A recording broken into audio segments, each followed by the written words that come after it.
Hey there everyone, it is child therapist Mr. Stu back with another edition of What's Really Going On Here, my series on trying to understand differences in brain chemistry and brain function in children with mental health disorders so that we can understand why certain disruptive behaviors happen. Not just that they happen and not just that they're going to be a problem, but why those things are taking place. Because if we can understand why, then we can help feel empathy for children in their situation, and we can provide supports that will actually help. Today we're talking about depression. Clinical depression is so much more than sadness. It's not just about walking around and feeling pouty and feeling down. It's like carrying a backpack that's just full of bricks. Imagine being weighed down all day and constantly you are just reminded that you have this weight on you. It would be like if an orchestra was playing, but they're always just a little bit out of sync, and maybe sometimes they're a lot of bit out of sync. Depression is all about the brain feeling like it's under pressure and not being able to do what it feels like it needs to do. And when you understand that, clinical depression is so much more than just a bad mood. It is real difficulty with daily function. So today, I'll talk to you about the neurotypical brain. If you haven't yet watched the video about my full explanation of neurotypical brain function, be sure to do that now, and then you can come right back here. But if you'll watch that video, we'll have a shared vocabulary for everything that I'm going to be discussing today. Then we'll talk about the symptoms of clinical depression, what actually has to happen in order for someone to be diagnosed with clinical depression, and how to know the difference between depression and sadness.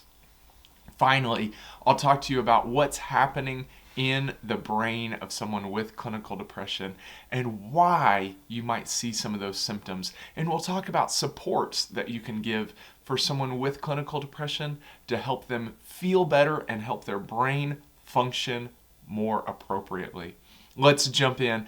Like I said, we'll start with a discussion about the neurotypical brain, but we'll go through it just real quick because I'm sure that by now you have watched the neurotypical brain function video. We've got the different lobes of the brain. Let's zoom in here. First, we've got the brain stem. This is the heart rate monitor. It is responsible for all of the things that your body just does automatically. It is the brain's autopilot. Then there is the cerebellum. The cerebellum is this piece of the brain that helps with motor function and coordination and balance. It also has a lot to do with social relationships, the cerebellum. Then up here we've got the occipital lobe. It is responsible for visual processing. Above that we've got the parietal lobe. It is responsible for touch and taste. We've got the frontal lobe. It is responsible for rational thought, problem solving, planning ahead, all those complex executive functions that happens in the frontal lobe. And then there is the temporal lobe. The temporal lobe has to do with processing smell and sound, and it stores memory. It has to do with our mood. Then there is the almond, the little almond amygdala that is the body's smoke detector. And finally, we've got all of our neurotransmitters. First, we've got dopamine, that reward chemical, makes you feel good anytime you're doing something that you are proud of. Then we've got serotonin. Serotonin is the chemical that is like the body's comfort weighted blanket. It regulates mood and appetite and sleep. Then we've got norepinephrine. It is like a steroid neurotransmitter. It helps boost all sorts of activity in the brain. Then we've got GABA, gamma-aminobutyric acid. It is like the body's brake pedal. It regulates how much the brain can do. You'll see that this one is especially affected in those with clinical depression. There is glutamate. Glutamate helps all the different parts of the brain talk to each other. It gets excited when there is connection. And finally, there is cortisol, a stress hormone, which can be affected in clinical depression. Sometimes that is much more affected in trauma disorders, though. Now that we have gone over all of the main pieces of the neurotypical brain, let's talk now about the symptoms of clinical depression. If you've watched some of the other videos, you know that mental health professionals use a book called the Diagnostic Statistical Manual of Mental Disorders. Right now it's on the 5th edition, and that book helps us know all the symptoms that must be met in order to diagnose someone with a disorder. Sometimes people will come into my office and say that they believe their child has depression, and as we get talking, I understand that really the child is just maybe going through a period of difficulty, or it could be that the child is experiencing completely healthy levels of different emotions, but because they're so willing to share those emotions, it can appear like depression if you don't know what to look for. So let's talk about some of the symptoms that have to be present. So let's talk now about the symptoms that must be present in order for someone to be diagnosed with clinical depression. In these symptoms, it's important to know that they have to be present for at least 2 weeks. If it's just a day or two, or even just a week long, it does not meet the threshold for clinical depression. So it has to be going on for at least 2 weeks, and it has to be causing significant distress or impairment in social settings, or a school setting, or other important areas of functioning for that person. Maybe the child is homeschooled, but they're just not able to get going, or they have a lot of difficulty in social situations. So they have to be going on for at least 2 weeks, and these things have to be causing problems. It has to be something that, if not overcome, would continue to cause difficulty in this person's life.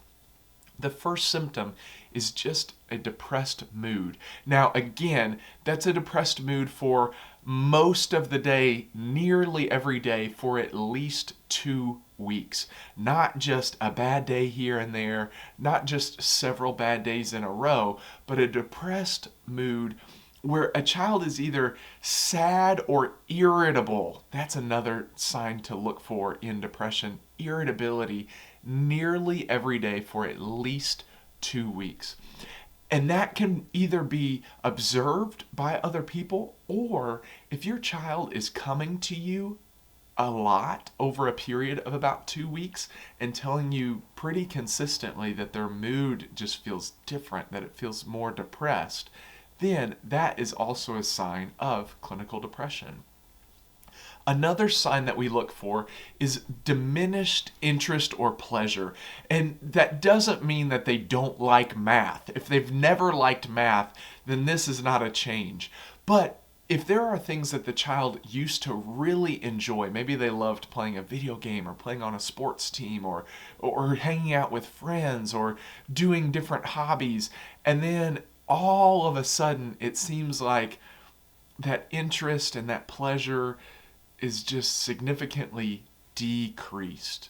And that would be in all or almost all activities. Not just, oh, they found a new hobby, but man, they used to really like video games and playing outside and hanging out with their friends, and even hanging out with me, and we ate dinner together every night, and now they just want to be in their room.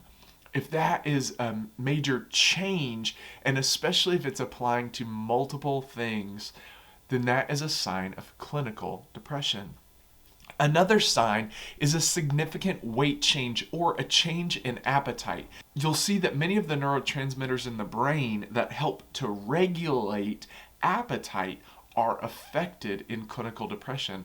So you may see a significant weight change, either a significant increase in weight or a significant decrease in weight, or a significant increase or decrease in appetite.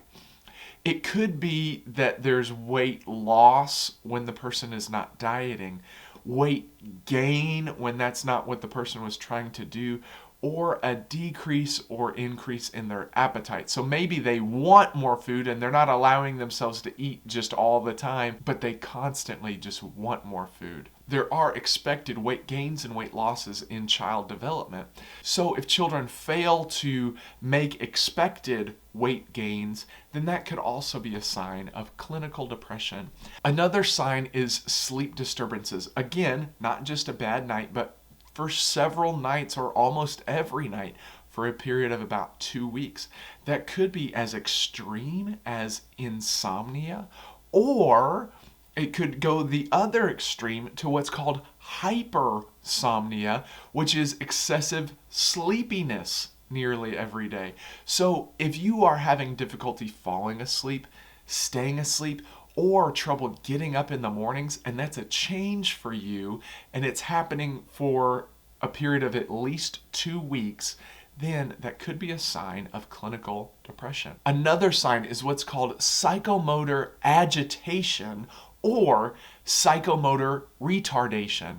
What that means is that the person could have observable restlessness. They cannot sit still. Or it could be that they start to slow down physical movements. And a question that we ask as clinicians is, over the past 2 weeks, have you started moving or speaking slowly in a way that other people could have noticed? Or have you started being so fidgety or restless that you've been moving around a lot more than usual over the last 2 weeks? If that's the case, that could be a sign of clinical depression. Another symptom over a period of 2 weeks is if someone has just a lot of fatigue or a loss of energy. We talked a little bit about this in sleep disturbances with hypersomnia, just that excessive sleepiness. But maybe this person is just feeling fatigued. Maybe they don't want to fall asleep, but it just feels like they're just dragging and they can't get going. The child could appear tired or have little energy nearly every day for a period of at least 2 weeks. Finally, there are some thought symptoms, some cognitive level symptoms of depression. One could be feelings of worthlessness, or if a child feels excessive or inappropriate guilt. Maybe they made a mistake, but it just seems like their whole world is wrecked from this mistake that they made that isn't that big of a deal. Or it could be that they ruminate on past failures or past mistakes that they've made, and those things are going on for a period of at least 2 weeks. You may also see that these children have decreased concentration or an increased level of indecisiveness. Maybe before they were able to tell you where they wanted to go to eat or what they wanted for their snack, but now it's just becoming more and more difficult. At the most extreme levels, a child may also experience thoughts of death or suicide. If that happens, especially the thoughts of suicide, be sure to seek professional help immediately. You can get that help by dialing 911, or there's now a national suicide hotline if you'll call or text 988. That number can be super helpful, so make sure to save that in your phone along with all of your other emergency contacts. Now we've talked about what the symptoms of clinical depression are, but let's talk now about why those things happen. Is this just that children feel sad and the world is corrupt and so now kids have to deal with all kinds of things? Well, maybe that might be part of it. But what is really happening in the brain of a child with clinical depression? What is it that's causing all those sleep disturbances and that difficulty feeling positive and some of that psychomotor agitation and that decreased feeling of a positive mood? What is it that causes all those things? Let's take a look at the depression brain. Here it is. In trainings that I provide, I say that having depression is like having sloths running your brain. It's not that you can't do anything, it's just that it seems like everything requires so much energy. Let's take a look first at the neurotransmitter differences in the brain of someone with clinical depression. First, you can see that there are several neurotransmitters that are at a decreased level in people with clinical depression. And really, it's the big three: dopamine, serotonin, and norepinephrine. Because of the decrease in dopamine, that's what can lead to that anhedonia, that feeling of the loss or interest or pleasure from different activities. If you remember, dopamine is that reward chemical. It makes you feel good when you do something that you enjoy. That decreased level of dopamine makes it hard to enjoy many things because it's not firing in the brain.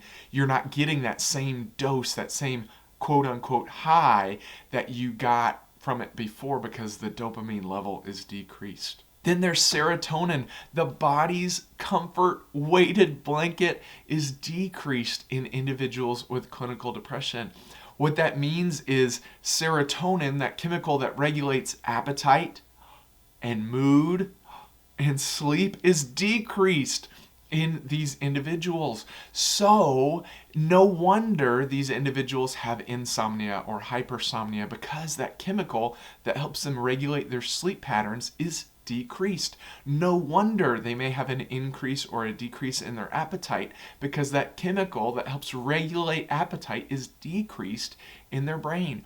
No wonder they may have difficulties regulating their mood, or they may seem more irritable, because that chemical that helps regulate mood is decreased in their brain. Serotonin is not available in an adequate level to help these people maintain that regulation. So you can see a lot of these disturbances. And finally, there's a decrease in norepinephrine, the body's steroid chemical that helps make things excited and gets things going, is also decreased in these individuals. So it may be hard to get going in the mornings. It may be hard to sustain energy levels without feeling that fatigue over time. There's also a neurotransmitter that's at a heightened level in individuals with clinical depression. That neurotransmitter is GABA, gamma-aminobutyric acid. If you remember, GABA is the brain's brake pedal. It regulates, it slows things down. So no wonder with an increase in that brake pedal and a decrease in those things that help someone stay regulated, and a decrease in those chemicals that provide motivation and provide energy, no wonder these individuals seem like they're moving slower, because they are. GABA is up in their brain, and so that brake is constantly on. Have you ever forgotten that you had your emergency brake on as you were driving your car, and you can just tell that it's just dragging? Maybe it's just me that's ever done that. If you've ever done that, you know how it feels to push against the brake. And that's what's going on in the brain of someone with clinical depression. They're constantly trying to push gas while that brake pedal is down, and it's really hard to get going. Let's talk now about brain function. There's one more chemical that may be affected in individuals with clinical depression, and that's cortisol. Cortisol is the brain's stress hormone. The reason that I've left it off here is because cortisol is more impacted in individuals with trauma disorders. And it could be that a trauma disorder leads to depression. I've left cortisol off of this chart because that's one main distinction between depression from trauma and depression from genetic or other environmental factors. So do know that cortisol may be affected in the brain of someone with clinical depression. If so, then there's that constant brake pedal, even with more stress added, which makes it really hard for the brain to get going. Now let's talk about the actual brain function differences. We understand that the neurotransmitters are out of balance in different ways. Let's look now at what's actually happening in the functionality of the brain. First off, down in the brain stem, It's not that the brainstem isn't working. If the brainstem wasn't working, then this person would have a lot of difficulty with medical type problems. But their brainstem could be underactive, which could lead to some disruptions in things like sleep and appetite. If you remember, the brainstem is responsible for all the things that happen without your having to think about them. It's the body's autopilot. Well, when it's underactive, some of those autopilot functions can be disrupted, and that's what happens in the brain of someone with depression. Another thing that takes place in the brain is a slowed motor response in the cerebellum. That part of the brain that helps maintain motor coordination and balance is slowed down. Just like I was saying, it's not that the brain doesn't work. It's just that the brain is at this slower pace of things. So the brainstem is working more like this, and the cerebellum is working more like this. Then the pieces of the brain that are responsible for processing sensory information are also slowed. There could be what's called a blunted response to sensory stimulus. So there's some beautiful things in front of you, but because the dopamine isn't firing, it just seems kind of meh. There's a beautiful symphony for you to hear, but because the dopamine isn't quite firing, it's just kind of meh. There's a blunted sensory response. It's not that it's not there. You hear what's happening, you see what's happening, but it's just not as vibrant because your brain isn't giving you that reward from hearing or seeing or touching or tasting, whatever it might be. There's also some difficulties in decision making and concentration and planning and thinking and just getting things done, because those pieces of the brain that need to coordinate and talk to each other, because the gamma aminobutyric acid is telling everything just slow down and putting on the brakes, and the dopamine isn't telling things to pick up, and there's not enough norepinephrine to keep things going, you can see how this could feel pretty blech over time. And that is what's happening in the brain of someone with clinical depression. It's also the reason why people with clinical depression can have a low frustration tolerance. They might snap at things that seem small to someone without clinical depression. But imagine that constantly you're having to use large amounts of energy just to keep going. And then someone asks you to do another thing. It's like those bricks in that backpack you've been carrying, and every time somebody asks you to do something, they're adding another brick. That could be pretty frustrating over time. It can be hard to get out of bed in the morning because the dopamine isn't telling you that there's anything good waiting on the other side. Your serotonin didn't help you sleep last night. The norepinephrine isn't helping you get kicking. And the gamma aminobutyric acid is telling you just stay in bed. That, along with all the difficulties in the pieces of the brain talking to each other, not being able to talk to each other as quickly as they really need to, just makes everything seem so difficult. And that is what clinical depression is. It's much more than sadness. The great news is that there are strategies to support individuals with clinical depression.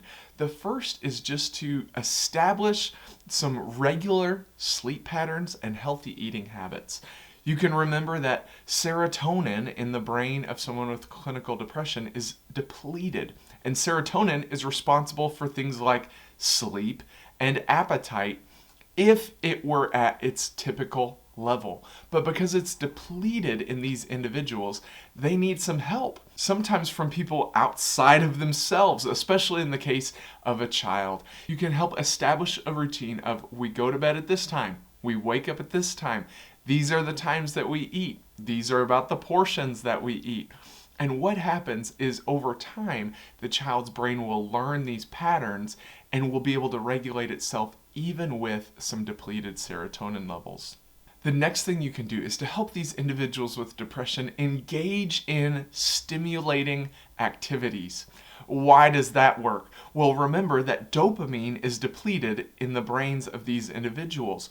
So it could be that before they get started, they just think, I don't want to do that. I just want to lay in bed. But once they get going with the activity, then the dopamine won't be able to help but get at least a little bit excited. On top of that, if it's a physical activity that requires a lot of coordination or a lot of movement, then it's helping to engage different pieces of the brain all at once and get them excited without that norepinephrine. Again, norepinephrine is depleted in the brains of these individuals. So engaging in stimulating activities can help create that sense of pleasure, that sense of reward, even with the depleted dopamine, and it helps the different pieces of the brain have no option but to start working better together. Over time, if the person will continue to engage in stimulating activities, physical activity is the best. If they'll continue to engage in those things, then their brain will start to learn to make adjustments. And finally, these individuals may need some support with task planning and execution. What does that mean, especially in the life of a child? It could be that with these children, you're going to have to check in on their homework each day. And it's not that you're going to place a ton of pressure on them.